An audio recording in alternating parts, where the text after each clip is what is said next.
Welcome to another edition of Around the Table with Stacy Smith as we take a look at the political scene. Election Day 2023 is less than a week away, and for an off-year election, this one is more interesting than most off-year elections and has a lot at stake as well. There are two major seats up for grabs in Allegheny County, and statewide, a seat on the Pennsylvania Supreme Court. All of the candidates have been filling the airwaves with their ads. So who has the edge right now? Well, that is what we're going to discuss with my panel of analysts as we go around the table. I'm going to introduce them to you now, and they are the former and last Republican governor of Pennsylvania. That would be Tom Corbett. Mr. Corbett has also served as the Attorney General for the state of Pennsylvania and as the U.S. Attorney for the Western District of Pennsylvania. Tom now teaches law at Duquesne University. Jim Byrne is the chairman emeritus of the Democratic Party in Pennsylvania. Jim also served as the state chairman during a crucial time for the party. He also served as president of Allegheny County Council and also a longtime mayor of Millvale. Jim is an attorney in town. As we go around the table, we find Keith Schmidt. Keith's background in politics goes back to the Reagan presidency, and Keith was the state director for former Republican Senator Rick Santorum. He also was a consultant for Santorum's 2012 presidential bid. Keith has his own consulting firm. And seated across the table is someone I like to call the great philosopher of Around the Table, and that is Joe Mystic, who happens to be a Democrat. Joe is a guiding light for a lot of Democrats and is consulted on campaigns across the state. He also served in several roles in city government, including that as deputy mayor. Joe teaches law now at Duquesne University, and you can read his thoughts on life and on politics every weekend in the Trib. Gentlemen, thanks so much for joining us once again for Around the Table. And first up, the contestants for Allegheny County Executive.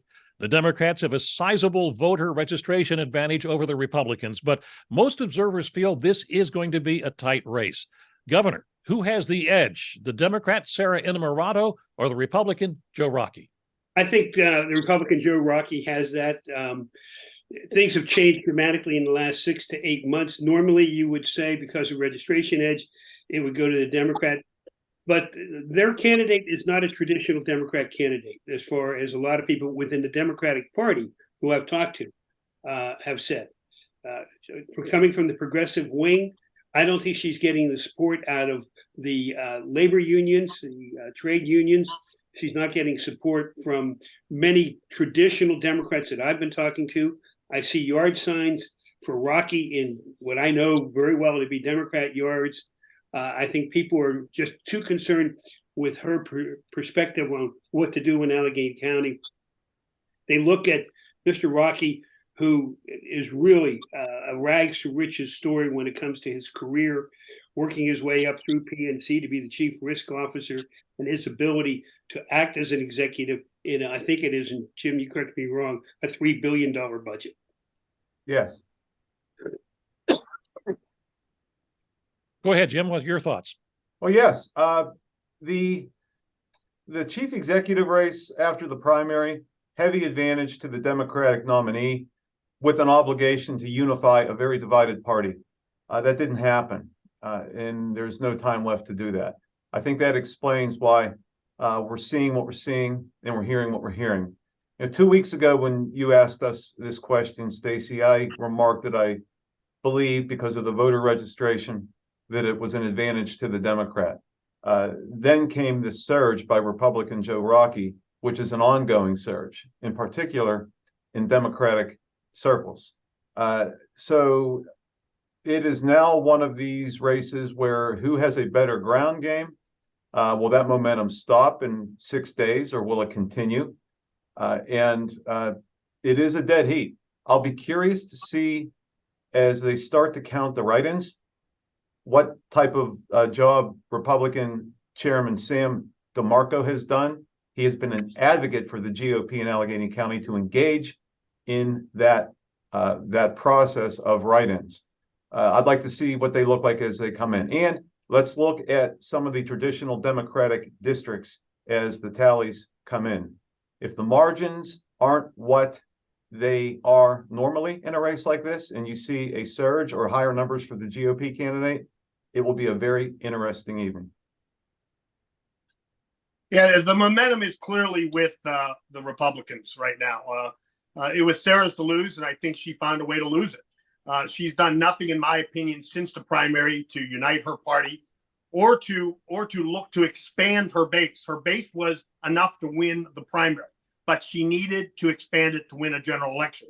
And I don't think she did that. And if you're not a self-funder, you have to be able to raise money. And it's almost hard to believe the amount of money that has poured into both independent expenditures and direct expenditures to Joe Rockey. I think on television, his buy in the last month has been 2.5 to 1. The Democratic buy on television, which is the 800-pound gorilla in any campaign for office like this one. It also goes to your support. Listen, you can't write off political donations. If you stroke a check to somebody for politics, it's because you believe in them. And the fact is, there is a certain bandwagon happening now.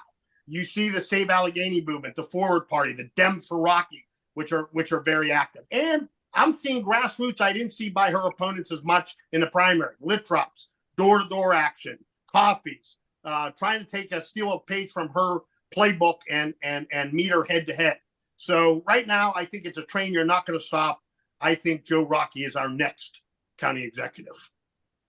Well, if Sarah Inalmirado loses this election, she started losing it on primary election night. You know, the first words out of your mouth when you win an election is to congratulate your opponents on races well run, is to call for unity within the party, and to prepare yourselves for the big battle against the Republicans in the fall. None of that happened. In fact, the losers were far more gracious in defeat than she was in victory. And I think that set the tone, together with a sort of an us against them celebration at the podium with Mayor Gainey at her side. And that tone has lasted throughout this campaign. Let me ask you this question, and we're going to get into the district attorney's race in our next segment, but so this may hold water for both of these two races, and that is, how much do you gentlemen think this will be a case of a acceptance of the progressive side or a rejection of the progressive side by Democrats in Allegheny County? I think more so in the district attorney's race, the lines are even more clearly drawn than they are in the county executive's race, because progressivism has had its greatest impact in public safety terms throughout our urban communities, and it's failed. I mean, it's a glaring failure, and so I think it's probably more impactful in that race, although not non-existent in the county executive race. Yeah, no Republicans could win elected office in Allegheny County without a significant amount of swing Democrats. And it's just a little bit easier to get those swing Democrats when you're able to describe the opponent as a progressive or a socialist. And that's what we've been able to do successfully since the primary. I think she escaped that mantra in the primary, but she hasn't escaped it now.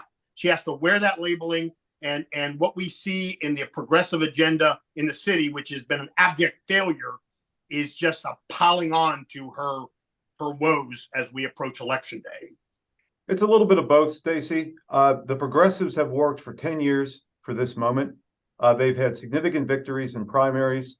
The Summer Lee race, after she had a contentious primary and she was able to win in the fall, that was the first time there was a true test of the message in the fall, but it was still a strong Democratic district, and you didn't have the dynamics we're seeing right now. This is the first time countywide that the progressives have taken that playbook from the spring, where they have been remarkably successful for the last 10 years, and having to take it out onto the field into the fall.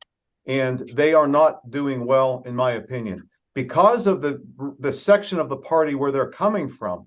They have to work even harder to unify. If they win a primary, a divisive primary, which this one was, to be the representative and the nominee for all demographics of the Democratic Committee. But instead, they have almost doubled down, and it just impresses me as if they're trying to make a grab for everything. And county for us all should mean county for us all, not just progressives. And intentionally or otherwise, that seems to be the signal they're giving in their message. This is our time to grab everything, and if you're not with us, you're against us. That is the impression they're giving folks. It reminds me very much of Mike DeWitt in 1995, when he looked at certain demographics in our party and said, I can win without them. And he was very clear on that. And you know what? He lost without them. And there is a real risk here that this county could flip red. And if it does, a conversation in the Democratic Party in Allegheny County must be had. Are you going to continue to put candidates up when we're going to face moderate Republican opponents in the fall and risk losing more seats if Mr. Rocky wins? All right, that's about the Allegheny County executive race. We'll talk about the district attorney's race when we come back in just a moment.